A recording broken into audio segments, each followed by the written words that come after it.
Imagine you are sitting in a quiet office, the low hum of the air conditioning being the only sound in the room. You go to open a simple spreadsheet, but the icon flickers and vanishes. You try to restart your computer, but instead of the familiar Windows logo, you are greeted by a wall of jagged red text, or, even worse, a screen that refuses to turn on at all. This is not a common glitch, and it is not something a simple reboot can fix. You have just witnessed the digital equivalent of a scorched earth policy. While most people think of computer malware as annoying pop-ups or slow systems, there is a tier of malicious code designed for one thing only: total, unmitigated hardware and data destruction.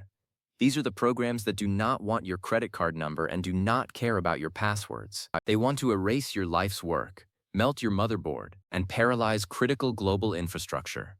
From code that physically shattered nuclear centrifuges to malware that wiped out the entire digital history of global shipping giants, we are diving deep into the most destroying computer malware ever written. We are going to explore the specialized engineering behind these digital weapons, the terrifying speed at which they spread, and the high-stakes shadow war being fought every day in the lines of code that run our modern world. Let's start with the undisputed heavyweight champion of industrial destruction, Stuxnet. Discovered in 2010, Stuxnet changed our understanding of what computer code could actually do. For decades, the boundary between the digital and physical worlds was firm. A virus could ruin your files, but it could not reach out and break a piece of machinery. Stuxnet shattered that boundary forever. It was an incredibly sophisticated worm designed with one very specific target in mind: the Siemens industrial controllers used in uranium enrichment facilities. It did not just infect computers, it hunted for the specific hardware that controlled the spinning of centrifuges. Once it found its target, it did something truly diabolical. It did not just shut the machines down. Instead, it secretly took control of the frequency of the motors, making them spin at speeds they were not designed to handle until they physically flew apart and were ruined. All the while, it fed fake data back to the operators' screens, showing that everything was running perfectly. It was a ghost in the machine that could inflict massive physical damage. This was the birth of true cyber warfare, proving that a thumb drive and a few thousand lines of code could be as effective as a fleet of bombers. But if Stuxnet was a precision surgical strike, the I Love You worm was a global wildfire. In the year 2000, millions of people received an email with the subject line "I love you." In an era before people were trained to be suspicious of every link, thousands clicked on the attachment thinking it was a harmless romantic gesture. What followed was a digital catastrophe. The malware was a worm that immediately sent itself to everyone in the user's Outlook address book, creating an exponential wave of infections that crashed mail servers at the Pentagon, the CIA, and the British Parliament. But its destroying nature went beyond just clogging networks. It was programmed to find specific file types, photos, music, and documents, and overwrite them with copies of itself. For millions of people, a decade of family photos and personal work vanished in an instant, replaced by useless code. It caused an estimated $10 billion in damage and forced a fundamental rethink of how global email systems were secured. It was a brutal lesson in how our human desire for connection could be weaponized to tear down the world's communication networks. Moving into the realm of modern warfare, we have to talk about NotPetya. In 2017, a piece of malware began spreading through an accounting software update in Ukraine. It looked like ransomware, demanding a payment in Bitcoin to unlock encrypted files. But researchers soon discovered something terrifying. This was not ransomware at all. It was a wiper disguised as ransomware. There was no way to get the data back, even if you paid. The encryption was designed to be irreversible. It was a digital weapon of total destruction aimed at a nation's economy. Within hours, it jumped the borders of Ukraine and hit global corporations like Maersk, the world's largest shipping company. Maersk's entire global network was knocked offline. Terminals at ports from New Jersey to Mumbai ground to a halt. Ships could not be loaded. Containers could not be tracked, and the company had to reinstall 4,000 servers and 45,000 PCs from scratch. The total damage to the global economy surpassed $10 billion, making it the most expensive and destroying cyber attack in history. It showed that in a hyper-connected world, A weapon aimed at one target can easily become a global plague that paralyzes the arteries of commerce. If you are interested in the technical mastery of hardware destruction, you have to look at the CIH virus, also known as Chernobyl. Released in 1998, this malware was a nightmare for anyone who owned a PC. Most programs live in the operating system or on the hard drive, meaning you can usually fix the computer by wiping the disk and starting over. Chernobyl was different. It was designed to trigger on the anniversary of a famous nuclear disaster, and when it did, it attempted to overwrite the BIOS. The BIOS is a tiny piece of software stored on a chip on the motherboard that tells the computer how to turn on and look for the hard drive. If the BIOS is wiped, the computer becomes a brick. It physically cannot start. In the late 90s, this often meant the entire motherboard was ruined and had to be replaced. Chernobyl destroyed hundreds of thousands of computers across Asia and Europe, proving that code could not only delete your work, but could effectively turn your expensive hardware into a useless pile of plastic and metal. For those curious about the stealth side of destruction, we must discuss the Shamoon malware. In 2012, an attacker launched Shamoon against one of the world's largest oil companies. This was not about stealing secrets or shifting money. It was about pure, unadulterated sabotage.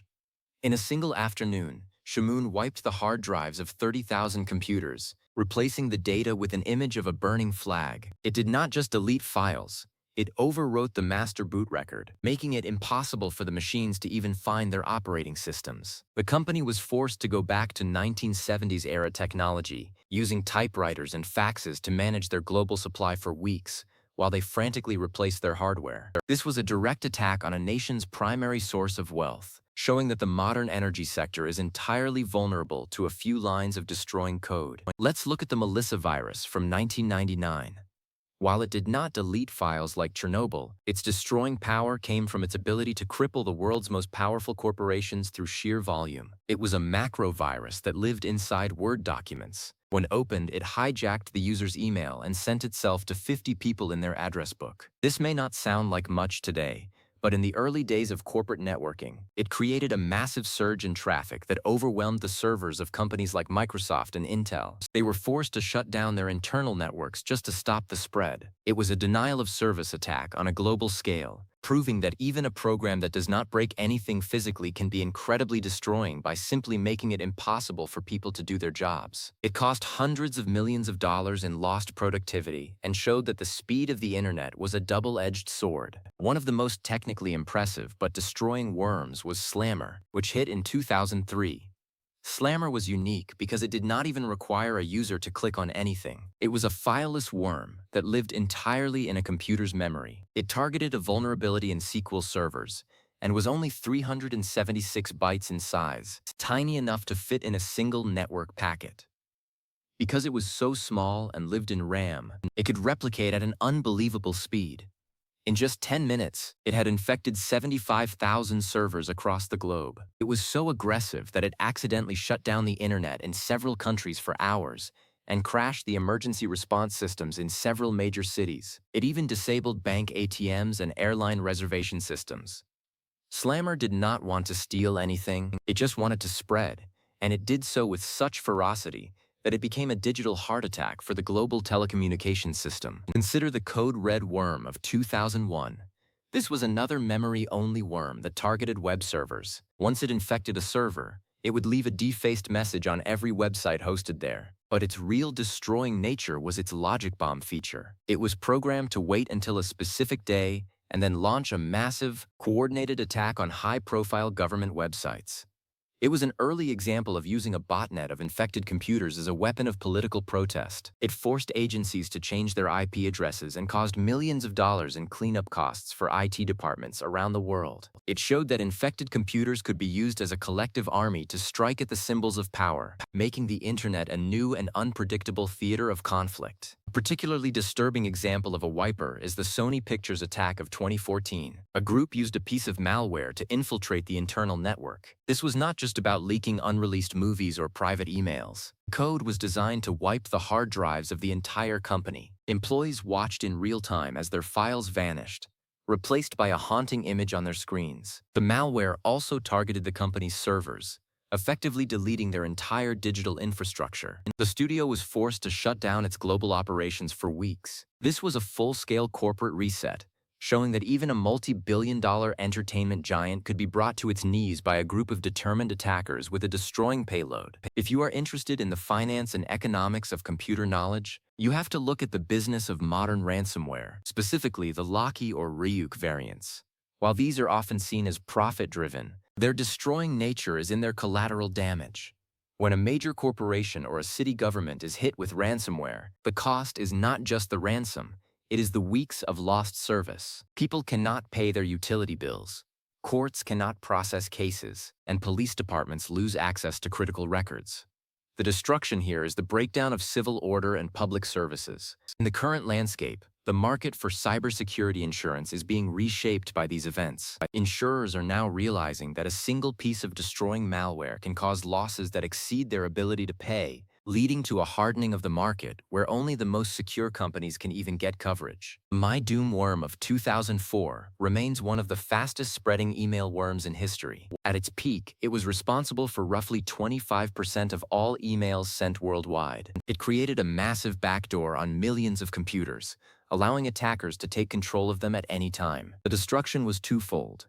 It slowed down the entire global internet through sheer congestion, and it created a permanent invisible security threat for years to come. Many of these infected zombie computers are still out there, forgotten, waiting for a command that might never come, or one that could launch the next big attack. It was a massive, uncontrolled experiment in global connectivity that showed how easily a mistake or a malicious act could clog the world's communication channels. Let's talk about the Configure worm from 2008. This was one of the most resilient and advanced worms ever discovered. It used several sophisticated methods to protect itself, including disabling antivirus software and blocking access to security websites. It infected over 9 million computers, including the internal networks of several European military branches. The true destroying nature of Configure was the sheer amount of time and resources spent by the global IT community to stop it. It was a Cold War in code, where a dedicated group of researchers and companies had to work together for years to prevent the worm from being used for something truly catastrophic. The fact that its creators never actually used the massive botnet they built is one of the great mysteries of the internet, but the destroying potential it held over global defense systems was unprecedented. Looking toward the future, the industrial Internet of Things is the new frontier for destroying malware. Imagine a piece of code like Stuxnet, but aimed at the power grids of an entire continent. We have already seen variants like Black Energy and Destroyer used to knock out the electrical grid in parts of Eastern Europe. These programs do not just break the hardware, they take over the control systems and force them to shut down power to hundreds of thousands of homes. The destruction here is not just about bits and bytes, it is about human safety and societal stability. As we move forward, the vulnerability of our energy, water, and transportation systems to grid wipers is a top-tier security concern for every nation. We are building a world that is incredibly efficient, but has a single, massive point of failure: the code that runs it. A very eerie piece of malware is the Flame program, discovered in 2012. It was a giant, cumbersome piece of software, much larger than your average virus, designed for total domestic and international surveillance. It could record audio through a computer's microphone, take screenshots, and even steal data from nearby cell phones via Bluetooth.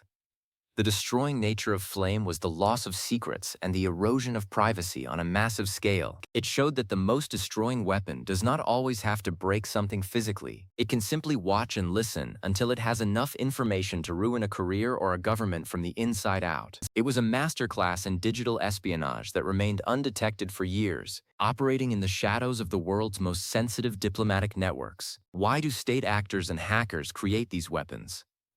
For some, it is about asymmetric warfare.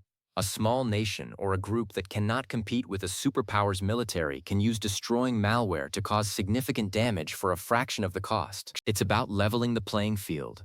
For others, it is about deterrence. By showing that you can reach out and break your opponent's infrastructure, you hope to prevent them from attacking you.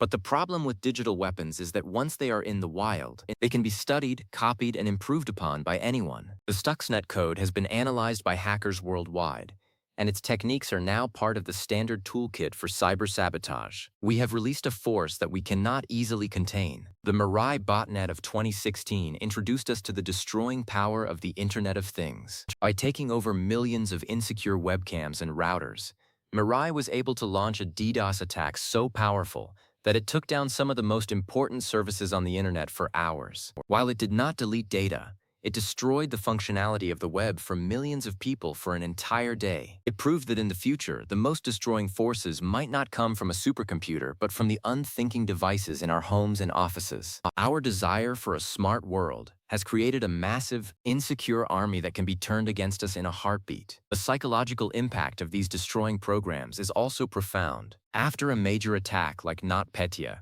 many people lose their trust in digital systems. They become afraid to open emails, afraid to use online banking, and afraid to rely on the cloud. This digital trauma can slow down the adoption of new technologies and create a climate of fear. The true destruction is the loss of the sense of security we once felt in our online lives. We are realizing that our digital world is not a safe garden, but a frontier where predators are constantly looking for a way to ruin everything we have built. How can we protect ourselves? The reality is that there is no silver bullet. Destruction is easy, but protection is hard. But we can build resilience. This means having air-gapped backups, data that is physically disconnected from any network. It means using micro-segmentation in networks, so malware cannot jump from one department to another. And it means moving toward hardware-rooted security, where the most critical parts of a computer's code are physically burned onto a chip where no program can ever touch them. We are in a constant race between the architects who build the systems and the demolition crews who write the malware. The story of destroying malware is the story of our absolute dependence on technology. We have built a civilization on a foundation of code, and we are only now realizing how fragile that foundation really is. From the early annoyance programs of the 80s to the industrial saboteurs of today, the stakes have grown with every passing decade. We are no longer just protecting our files. We are protecting our power, our water, our food, and our safety. The code is the weapon, the internet is the battlefield, and we are all on the front lines. As we look toward the next few years, the rise of autonomous cyber weapons is the next big worry. Imagine a piece of malware with its own AI that can scout a network, identify the most destroying place to strike, and then execute the attack faster than any human can react. It would not need a commander, it would just need a target. This is the endgame of destroying coding, where the weapon becomes a thinking entity that exists only to tear things down. The destruction here would be the loss of human control over our own digital creations. In the end, the most destroying malware is the one we haven't seen yet, the one that is sitting in a server somewhere, waiting for a specific date or a specific set of conditions to trigger. It is the zero day that hides in the software we use every day. We are living in a moment of precarious balance. Our world is more connected, more efficient, and more productive than ever before, but it is also more vulnerable than we ever dared to imagine. The story of these programs is a warning. We must respect the power of the code we create, or one day, it will reach out and break the world we have built. So when you see that update required prompt or that security alert on your screen, do not just ignore it. Think of Stuxnet, think of NotPetya, and think of the thousands of people whose lives were upended because a few lines of code were allowed to do their work. Digital security is not just about your personal data. It is the civil defense of the 21st century. Stay vigilant, stay curious, and always, always keep a backup. Your world depends on it more than you know. The code is writing the history of our time, and we have to make sure it is a story of creation, not destruction. Stay informed, stay protected, and keep your systems clean. The digital frontier is a wild place, and the wipers are always out there, waiting for their chance to turn your world into a silent screen. We must also consider the role of human error in this equation. Most of the destroying malware we have discussed today required a human to make a mistake. Someone plugged in a random USB drive, someone clicked on a link in an email, or someone failed to patch a known vulnerability. We are the gatekeepers of our own destruction. This means that the best antivirus software in the world is useless if the person using the computer is not educated and aware. Computer knowledge is the ultimate firewall. By understanding how these programs work, we can deny them the entry points they need to succeed. Imagine a world where we no longer have to fear the digital blackout. A world where our grids are secure, our data is safe, and our privacy is respected. That world is possible. But it requires us to take digital security as seriously as we take physical security. We do not leave our front doors unlocked in a dangerous neighborhood, yet we leave our digital doors wide open every day. It is time to change our mindset. The era of digital innocence is over. We are now in the era of digital responsibility. Think about the researchers who spend their lives hunting for this malware. They are the unsung heroes of the digital age. They are the ones who found Stuxnet, who tracked down the creators of I Love You, and who are currently working to stop the next global wiping event. They are the thin blue line of the internet. By supporting their work and following their advice, we can help build a more resilient future. Every time you update your software, you are giving these heroes a better chance to protect you. Every time you use a strong, unique password, you are making it harder for the demolition crews to do their job. The history of computer malware is a fascinating and often terrifying journey. It reflects our greatest technical achievements and our most profound moral failures. It shows us that code is not just math, it is power. And like all power, it can be used to build or to destroy. We have seen what it looks like when it is used to destroy. Now it is up to us to use that same power to protect and to create. The choice is ours, but the clock is ticking. The next destroying program is already being written. The only question is, will we be ready for it? As we wrap up this deep dive into the world of digital destruction, I want you to remember one thing. You are not helpless. Your digital safety is in your hands. By staying informed, staying skeptical, and staying prepared, you can navigate the digital frontier with confidence. Do not let the stories of Stuxnet or NotPetya scare you into disconnecting. Instead, let them inspire you to be a smarter, more secure citizen of the internet. The web is a magnificent tool, let's keep it that way. The code that runs our world is a living, breathing entity. It evolves, it changes, and it reacts to us. If we treat it with respect and care, it can be the greatest engine of progress in human history. If we treat it with negligence, it can be our undoing. Let's choose the path of respect. Let's build a digital world that is worthy of our potential. A world where the only thing we destroy is the malware itself. Stay safe out there in the digital void, and keep your data close. The story of technology is still being written, and you are one of the authors. Let's make it a good one. The technical specifications of these malware variants often reveal a level of genius that is almost hard to comprehend. The way Stuxnet used multiple zero-day vulnerabilities, or the way Slammer lived entirely in memory without ever touching a disk, shows a level of coding skill that is at the peak of human capability. It is a reminder that the people writing these programs are some of the smartest on the planet. They are not just hackers in basements, they are elite engineers. This means that our defense must be equally elite. We cannot afford to be lazy. We must match their genius with our own. Consider the ethical implications of creating a cyber weapon. If you write code that shatters a centrifuge, are you responsible for the political consequences? If you write a worm that wipes a hospital's data, are you responsible for the people who cannot get treatment? These are the heavy questions of the digital age. Most of the people who wrote the malware we discussed today will never face a courtroom, but they will have to live with the consequences of their work. Technology is never neutral. Every line of code has a moral weight. Think about the sheer scale of the data we have lost over the last 20 years. Trillions of files, millions of photos, and countless hours of human labor, all vanished into the digital abyss because of a few destroying programs. It is a loss of human heritage that we are only beginning to quantify. We are the first generation in history that could lose its entire recorded history in a single afternoon. This makes the work of data preservation and cybersecurity one of the most important tasks of our time. We are the guardians of the digital flame. In our journey today, we have seen the dark side of the moon. We have seen what happens when logic is turned into a weapon of mass disruption. But we have also seen the incredible resilience of the human spirit. Maersk rebuilt their entire global network. Sony revamped their security. The world learned from I Love You and Melissa. We are a species that learns, adapts, and survives. The destroying malware of the past has only made us stronger for the challenges of the future. We are ready for whatever comes next. The digital frontier is vast and full of mysteries. Some are beautiful and some are terrifying. But they are all part of the grand adventure of the 21st century. By exploring the dark corners of the web, we find the light that guides us to a better place. Stay curious, stay informed, and never stop learning. The world of computer knowledge is always expanding, and you are part of that growth. Let's keep moving forward, together, into a safer, more secure future. As we look at the lines of code that make up our digital reality, let's see them for what they are. Not just instructions for a machine, but the building blocks of our civilization. Let's build them strong. Let's build them well. and let's build them to last. The wipers and the worms will always be out there, but so will we. And as long as we keep learning and keep growing, the digital world will always be a place of wonder, not a place of destruction. Stay safe, stay sharp, and keep your computers clean. The future is waiting, and it's going to be amazing.